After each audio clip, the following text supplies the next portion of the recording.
Hoy tenemos un invitado muy especial, el doctor Cristian Pallares. Él es un médico epidemiólogo caleño. Me encanta que sea caleño, mi otra casa.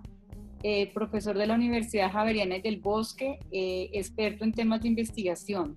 Bienvenido, doctor Pallares, a nuestro canal. Y tenemos una colaboración de HSQ Visión, Diana Rivera, una líder en seguridad y salud en el trabajo, de la cual hemos aprendido mucho. Muchas gracias a los dos. Muchísimas gracias por la invitación. Para mí es un gusto.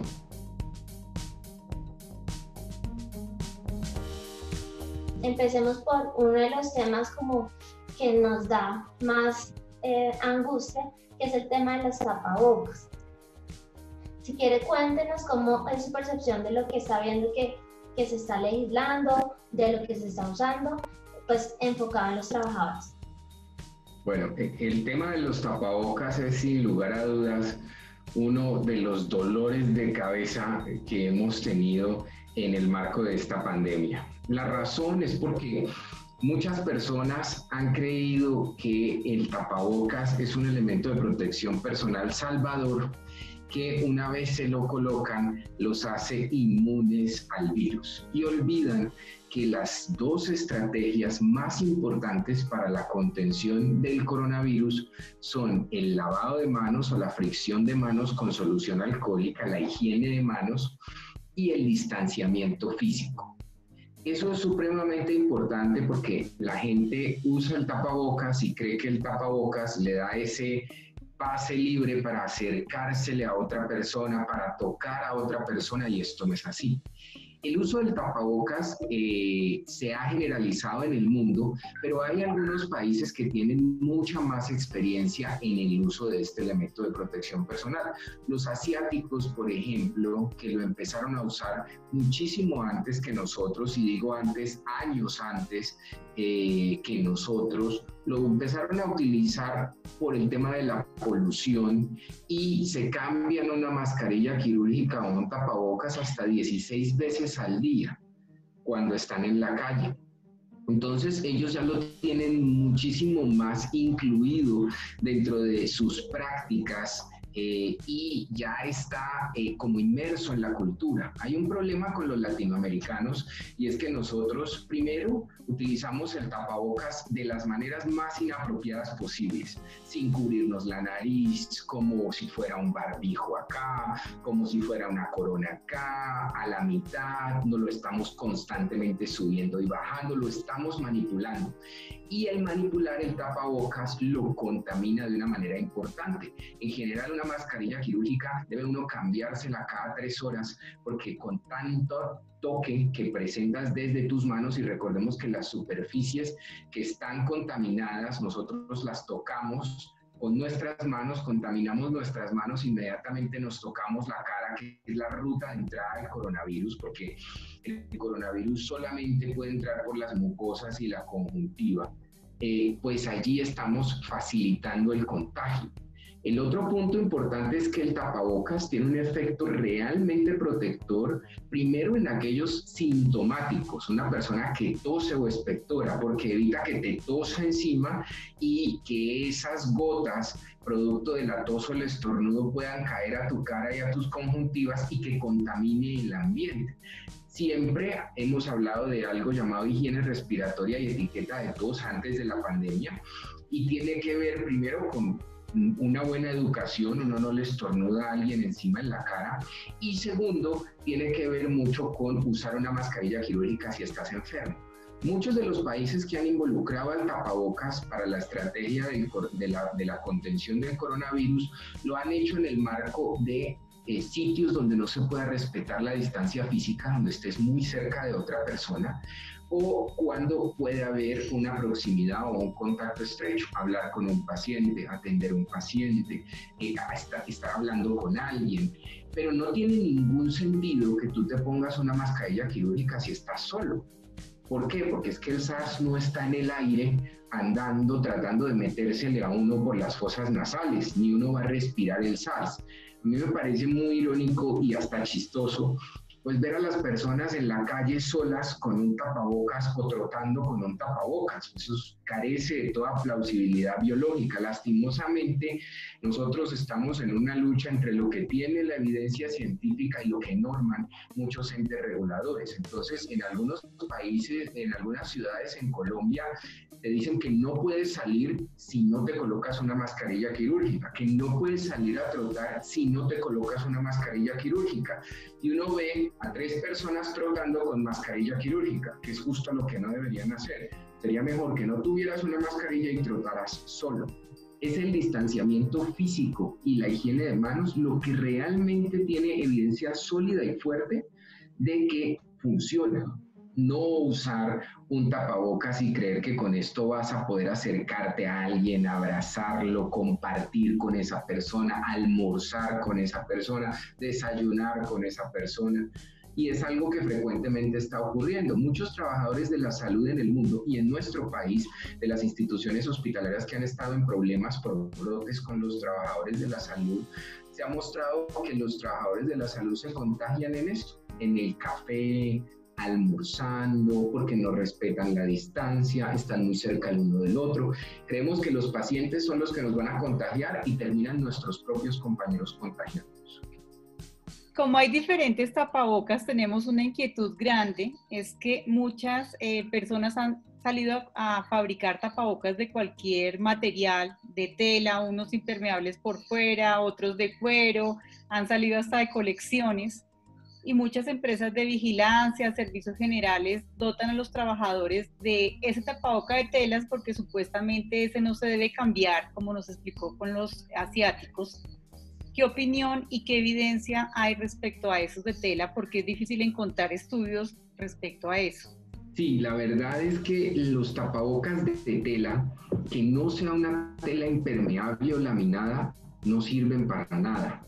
La razón es porque el tapabocas es una barrera, ¿no? Porque algunas personas creen que los tapabocas son respiradores, como las mascarillas de alta eficiencia N95. Entonces alegan de que el tapabocas debe hacerte sello, debe cubrirte. Esto no es cierto porque un tapabocas no es un respirador, pero sí es una barrera. Entonces, si tú toses o estornudas y la tela no es tela impermeable, o sea, no está laminada, sino que es una tela común y corriente, la tos o los estornudos van a poder salir a través del tapabocas. O sea que los tapabocas de tela deben ser de tela laminada o de tela impermeable. Estos otros tapabocas que se han hecho en cuero y este tipo de cosas, yo les veo, digamos que cierto problema en el tema de que la limpieza y desinfección del cuero puede ser complicada porque el cuero absorbe, a no ser de que esté muy bien impermeabilizado, absorbe los desinfectantes o el agua y el jabón si lo vas a lavar. Algunos les colocan filtros de carbón. Digamos que el carbón y el carbón activado es un filtro que funciona efectivamente para decontaminar el aire. De hecho, una de las capas de las mascarillas de alta eficiencia N95 es una capa de carbón precisamente para hacer eso y podría en cierto punto ser útil siempre y cuando se ha impermeabilizado el cuero y se le puede hacer una buena limpieza y desinfección, y que el carbón activado también tiene un vencimiento. Los filtros de carbón también se vencen porque este es el principio de muchos respiradores. Entonces yo creería que las mascarillas de tela podrían funcionar siempre y cuando la tela sea laminada o impermeable, pero mientras eso no sea así, el tapabocas es un paisaje porque no va a cumplir su función, que es de barrera. Recordemos que la función del tapabocas no es hacer sello en la cara como un respirador, porque no es un respirador, es un tapabocas. Es tener una barrera para evitar que las partículas de la tos o el estornudo puedan alcanzar velocidad como vector y llegar hacia una persona o puedan contaminar las superficies alrededor.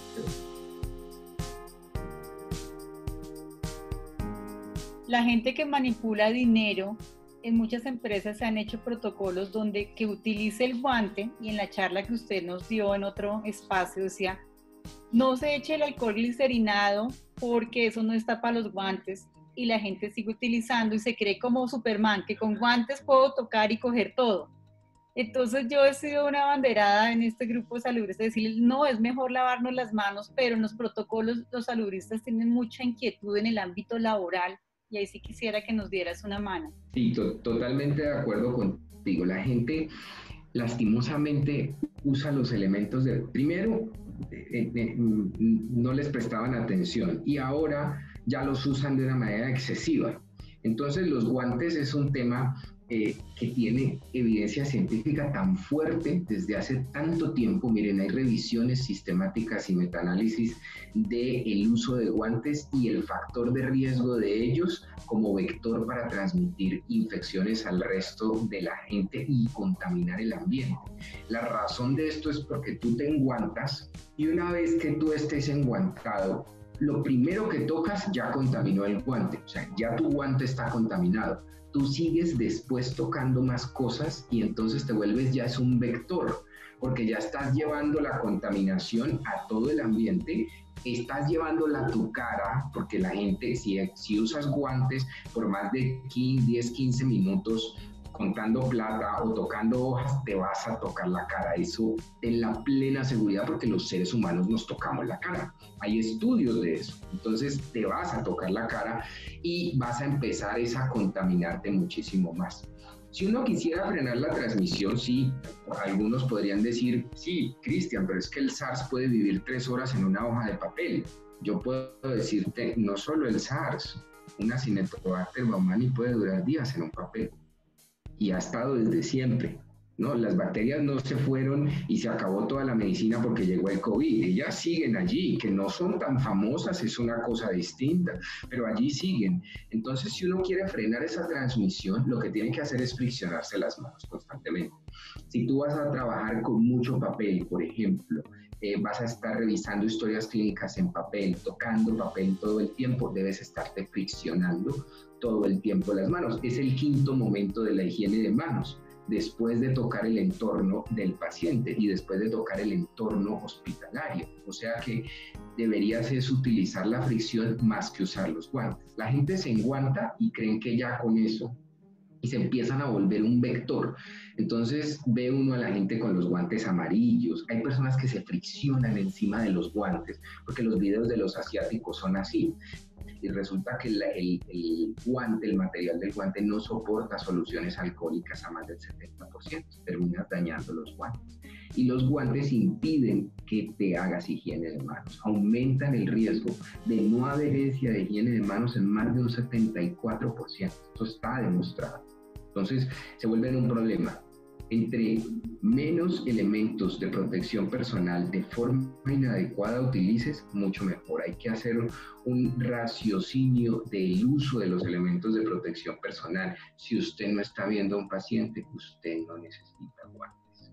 No los necesitas ni para mercar, ni para salir a la calle, ni para manejar papel, ni para contestar teléfonos, ni para trabajar como secretaria en una institución hospitalaria, ni para escribir en un computador. Eso es terrible porque contaminas el computador y todo lo que toques, piensa que te suena el celular y lo agarras con los guantes, contaminas tu celular, te tocas el pelo, te tocas la cara, es muchísimo peor.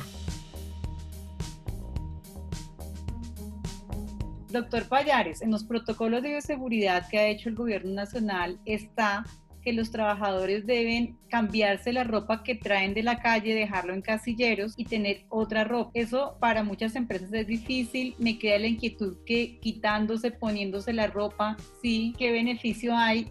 Y quisiera su opinión con la evidencia que ha estudiado. Ese es un punto supremamente interesante. El Ministerio de Salud, con la primera versión del uso de elementos de protección personal, colocó dentro del protocolo el uso de una pijama distinta en las instituciones hospitalarias, y eso se vino extrapolando al resto de los escenarios, ¿no? Yo al principio me opuse muchísimo, pero pues a veces luchar contra el miedo de la gente es complicado, y la razón es precisamente la que tú has mencionado, y es una razón en la que yo en muchos escenarios me opondría todavía. La gente se contamina quitándose las cosas, y esto incluye quitándose las pijamas. Entonces, tiene dos cosas malas. La primera, que cuando te quitas la pijama te contaminas la cara y el resto de las partes del cuerpo. La segunda, que le da a la gente la falsa sensación de que por cambiarte, tu ropa que trajiste al principio está perfecta y eso no es cierto. Y aquí vuelvo y soy muy enfático en que el COVID es una infección mundial, está afuera. O sea que si tú te cambiaste, cuando te montaste a tu carro que no desinfectaste, si ayer tenías coronavirus en la ropa, pues te contaminaste. Si vas en transporte público con esa ropa que no utilizaste en tu trabajo y te sentaste en una silla, tocaste una baranda, tocaste una pared, te contaminaste. Entonces da esa falsa sensación de que la gente dice, lo utilicé en mi trabajo y entonces ya ahora. Lo que pasa es que evidentemente, aunque la literatura es gris con el tema del cambio de la ropa, pues muchas personas lo tienen protocolizado y a veces se vuelve difícil luchar contra el miedo y la ansiedad de la gente, sobre todo cuando hay escenarios donde la evidencia es gris como es este. Yo lo único que podría decirte ahí es, independiente de que se cambie uno 10, 15, 20 veces, te tienes que cambiar al llegar a la casa. Si te estás cambiando porque estás pensando que no estás contaminando la ropa, porque de tu trabajo a la casa vas a contaminar la ropa. Y tienes que tener mucho cuidado al quitártela. Lo que yo sí siempre he sugerido es que tenemos que irnos a trabajar con la menor cantidad de ropa posible. O sea que si tú te pones la bata blanca, una pashmina, una cantidad de accesorios, todo, no lo estás haciendo bien. Si crees que cambiándote y poniéndote todos esos accesorios lo estás haciendo bien, no, porque estás aumentando las superficies con las que puedes tener más contacto y con las que en el ambiente pueden tener más contacto contigo. Entonces, si de verdad lo quieres hacer bien, hay que irse lo más ligero posible al trabajo. Si uno se va con una pijama de mayo, es ideal irse con el uniforme con el que nos vamos los médicos todo el tiempo, inclusive sin una bata blanca. Eso sería genial, porque si no te tocaría entonces lavar la bata blanca todos los días. Porque a mí me parece muy chistoso que las personas son muy obsesivas con algunas cosas, pero descuidan el resto. Si tú dices que el uniforme que tienes que cambiarte, lo tienes que hacer como debe ser. O sea que tu bata, si te la vas a poner, todos los días la tendrías que lavar, porque la estás contaminando todo el tiempo. El uso de maquillaje, yo personalmente lo he dejado de usar porque si me pica y me toco la cara, aumento el riesgo. Y las joyas, los anillos, los aretes, los collares, quisiera que nos des la opinión y la evidencia respecto a esos accesorios y el maquillaje. No está demostrado, digamos, que el uso de maquillaje aumente directamente el riesgo de contagio, pero indirectamente, si el uso de maquillaje hace que tú te toques más la cara, sí puedes aumentar tu riesgo de contagio. Igual los accesorios, ¿no? Porque el tener más accesorios hace que estés todo el tiempo organizándote. Entonces, yo recomendaría en esta era COVID más sobriedad en ese punto, más por el riesgo de tocarte. Ya si tú me dices, no, Cristian, yo me maquillo y yo por nada me toco la cara, yo ya hace parte de mí, yo te diría, no tendrías ningún problema. Pero todo lo que aumenta el riesgo de que estés tocándote la cara constantemente, por eso es que el uso del tapabocas ha sido tan controversial, porque en el uso del tapabocas hay dos corrientes. Están los que obligan a la gente a ponerse en tapabocas todo el tiempo, y estamos los que consideramos que en algunas situaciones el tapabocas puede jugar más en contra de la gente que a favor de ella.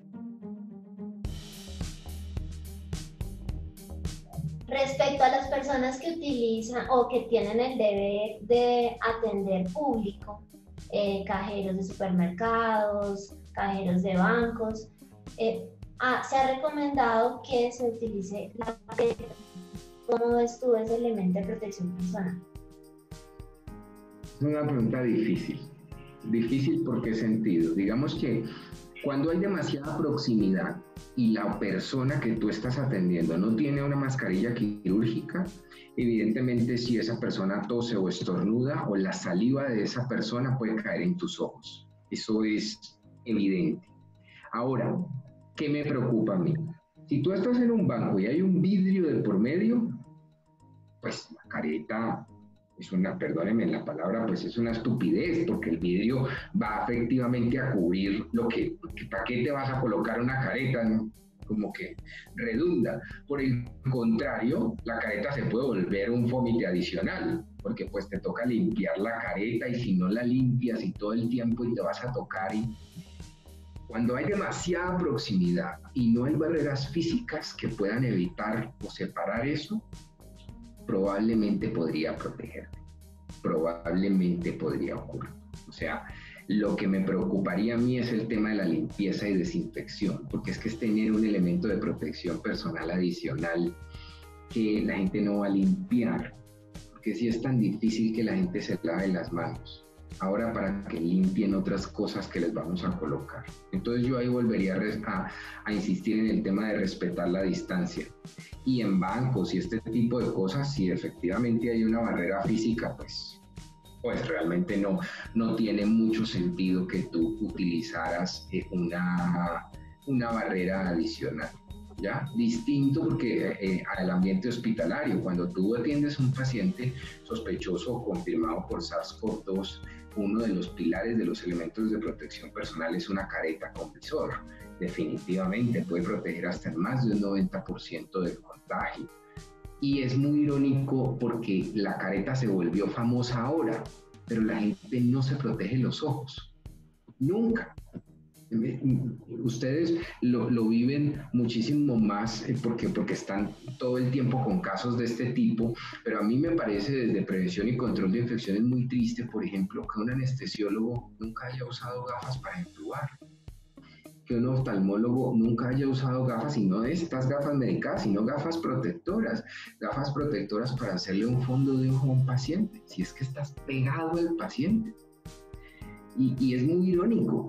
A la gente le entregan dentro de su kit de elementos de protección personal las gafas y hay gente que ni siquiera las usa nunca. Las dejan morir, no las vuelven a utilizar jamás. Y son un elemento de protección personal que tiene evidencia maravillosa de que funciona, porque es que es la protección directa sobre la conjuntiva. Si a ti alguien te tose o te estornuda, cae eso directamente sobre la conjuntiva. O sea, ahí no hay salvación.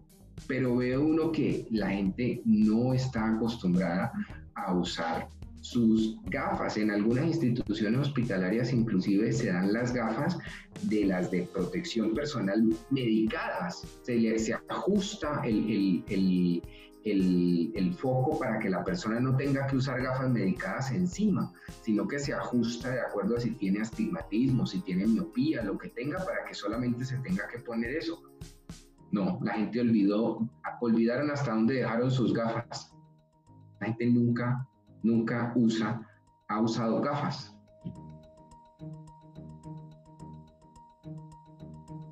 Respecto a los protocolos de los elementos de protección personal que deben utilizar los trabajadores de salud, el Ministerio con el IETS y con la Sociedad Colombiana de Infectología sacó un protocolo que he venido siguiendo y que todos los infectólogos, epidemiólogos han enseñado lo que tú dices. Pero la semana pasada salió un protocolo de un colegio de médicos laborales y del trabajo donde cambia radicalmente tanto el tipo de elementos de protección personal en los diferentes ámbitos, consulta externa, y a mí me queda la inquietud de, primero, eso va a hacer que los médicos vayan a demandar y a decir, si esto es lo que dijeron, yo le voy a exigir a todos los hospitales que tengo que tener esos, y entra como en un conflicto. Me da la inquietud sobre el tipo de evidencia que tuvieron en cuenta esos protocolos, entonces quisiera que me dieras tu opinión, ya que tú conoces ese protocolo de médicos laborales. Sí, miren, yo en lo personal considero que desde la Asociación Colombiana de Infectología se hizo un gran trabajo en el consenso que como sociedad se sacó con respecto al uso de elementos de protección personal. Un trabajo, no estoy desmeritando el trabajo de otras sociedades, pero sí es un trabajo muy minucioso y es un trabajo que fue objeto de mucho debate y que fue revisado por muchas personas. ¿Qué considero yo con respecto a los otros consensos que han salido? Hay algo muy importante en términos de medicina basada en la evidencia, y es que las recomendaciones se hacen bajo la perspectiva del nivel de evidencia que exista, y el nivel de evidencia que exista se mide no solamente por el número de publicaciones, sino por el tipo de publicaciones y por qué tanto la evidencia científica pueda responder a las preguntas. Que ahí viene mi crítica al resto de los protocolos, ¿ya? ¿Por qué?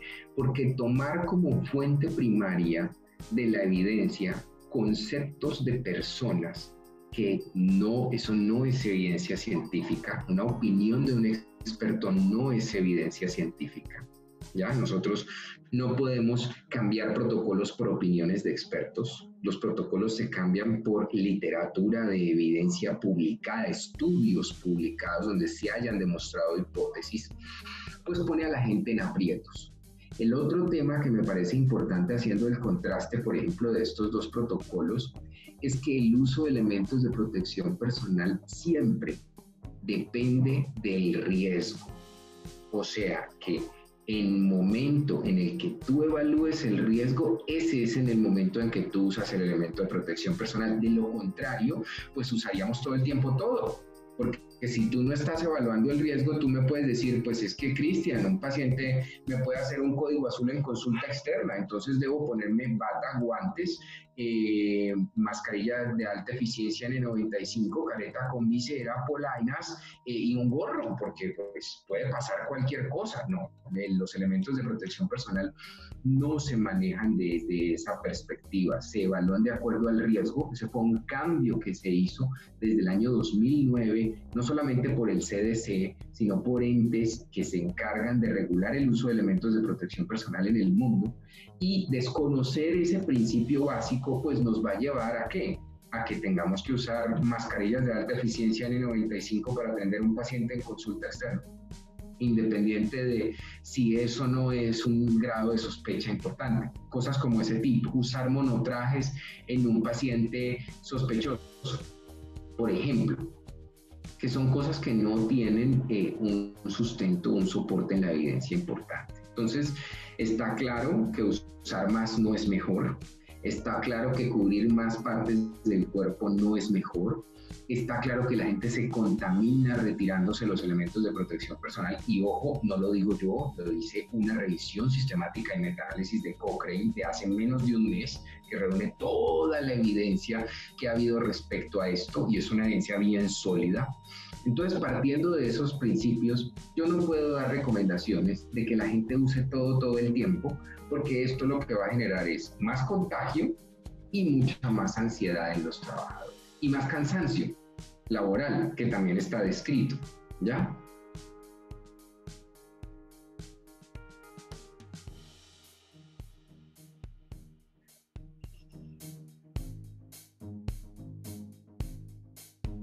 Doctor Pallares, muchísimas gracias en nombre de todos los colombianos, los países que lo escuchan, no solamente en América Latina. Gracias por su tiempo, porque nos enseñó y nos permitió de manera clara poder entender muchas cosas. No, muchísimas gracias a ti, Diana. Para mí es un gusto, y de verdad que yo hago un llamado a todos, la gente trabajadora de la salud y la gente de la comunidad, que lo más importante en esta pandemia tiene que ver con nuestro cambio de conducta. Y nuestro cambio de conducta implica en este momento histórico un cambio en la forma como nos relacionamos. El distanciamiento físico es la clave, la higiene de manos es la vacuna, y usar más elementos de protección personal puede que te dé más seguridad mental, pero en realidad no está protegiéndote mucho más del contagio. Si les gustó este video, por favor dé like, comparta con sus conocidos y suscríbase. Y si ya está suscrito, haga clic en la campana para que le lleguen las notificaciones de primera mano cada vez que tenga un contenido actualizado.